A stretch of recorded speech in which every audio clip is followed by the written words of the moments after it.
more obvious case of corruption in the government of Joseph Momo involved the Sierra Leone Fire Department.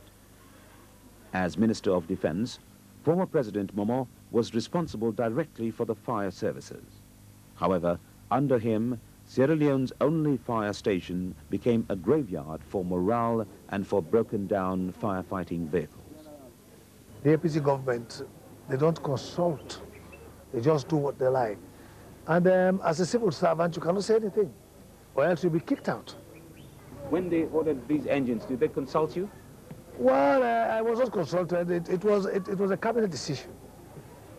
The vehicles often broke down while answering emergencies. They were very low, you see. The spring, we have a lot of springs that are, there were so many breaking springs, and then the bushings, also the brakes and all those things. This one broke down on its first day in service.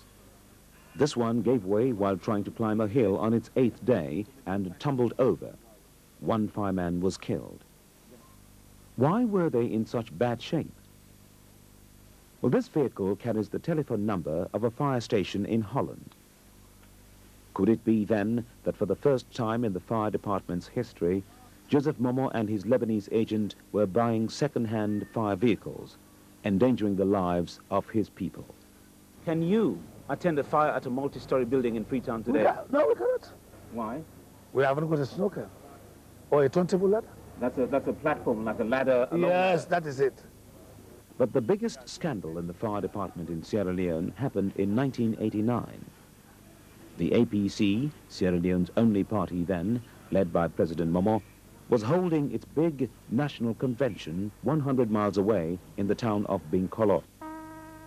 The Secretary General of the party wrote a letter to Mr. Kamara, the chief fire officer, requesting 2 firefighting vehicles for the trip.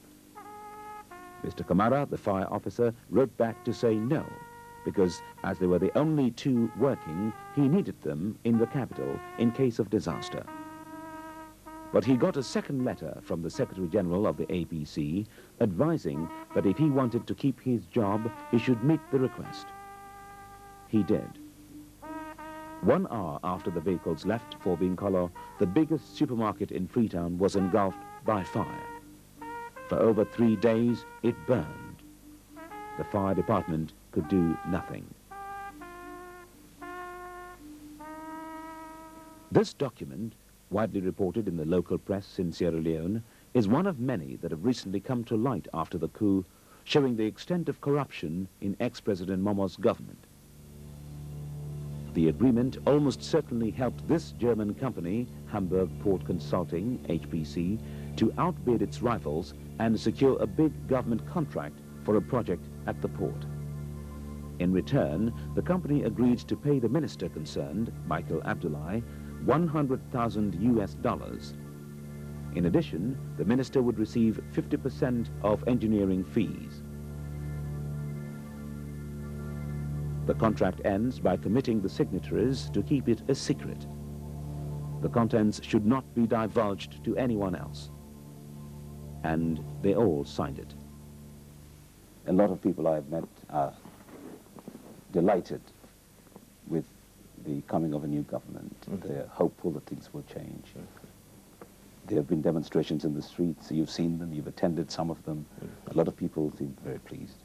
But a lot of them are worried because they have the fear that we've had an APC government on 2 occasions which started well and that went astray. They worry and fear about that sort of thing happening to you and your government. What can you say to assure them? Well, I will want to assure them that they must not encourage such fears. We have done this in the interest of everybody, and we will not allow ourselves to be removed from the cause. We will stick onto the cause, and we will ensure that we are committed to fulfilling the desires and aspirations of our people. we are going to do all we can to maintain the objectives of this revolution. We will steer, or we will endeavor to steer this country out from the economic mess that we've had to inherit. We will do our best. Now, the last government, sir, was accused, especially the president of the last government, was accused of not doing anything to people who were proved to be corrupt and fraudulently converted public funds. Instead, they were seen having a nice lifestyle after they had knowingly squandered money belonging to the state, and nothing was done to them. I mean, if that happened in your administration, what would you do? If you found any of your colleagues getting into that kind of thing, what would you do to them? Well, I think that's not a question for me. It's a question for the courts. It's not for the courts to decide. So if any of your colleagues at the government, for example, went astray like this or got themselves into temptation to do these things, you would pursue them in the courts? Precisely. Precisely. I will not allow my government to be swayed into the trappings of power. I will make it my responsibility to ensure that if any of my ministers or any of my officials should want to do things contrary to the aims and objectives of this cause, then my government will leave no stone unturned in pursuing these issues.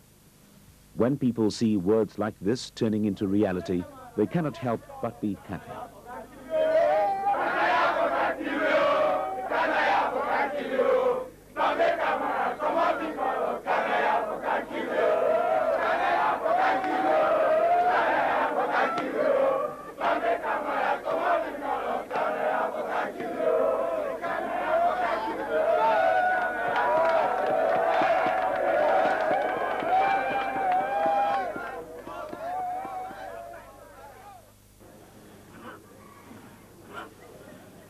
One of the tasks facing the new military government in Sierra Leone is to reinstate the culture of honesty, hard work, and justice.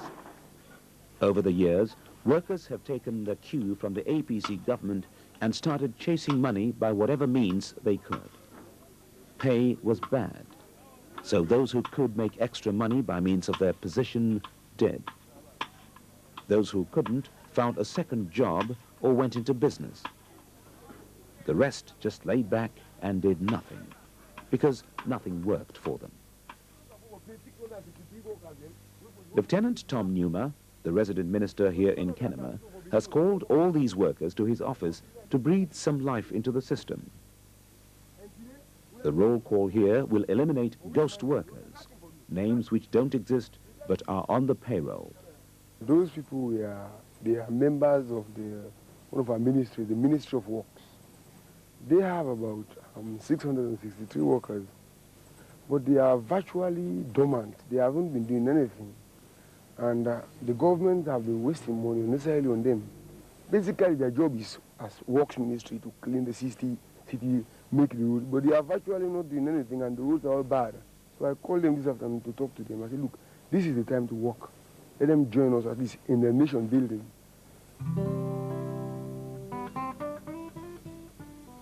Like many countries in the world, Sierra Leone is not hell for everyone.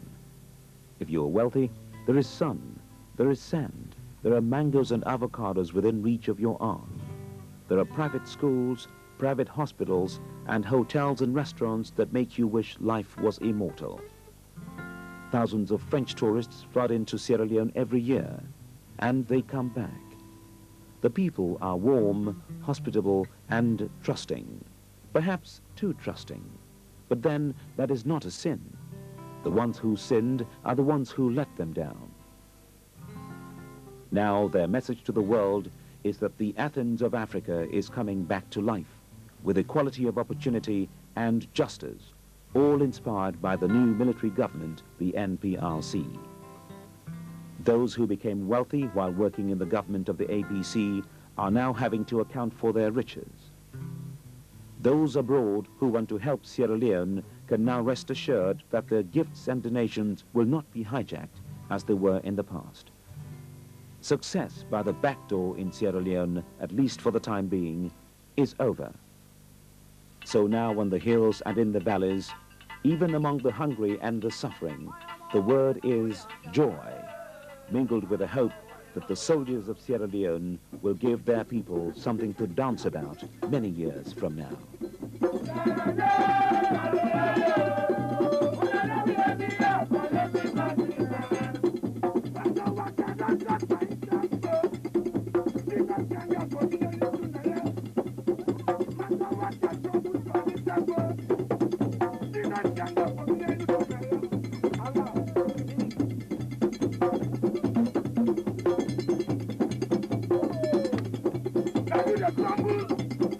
Yes! What's happening? This one. What is your name? Ariane.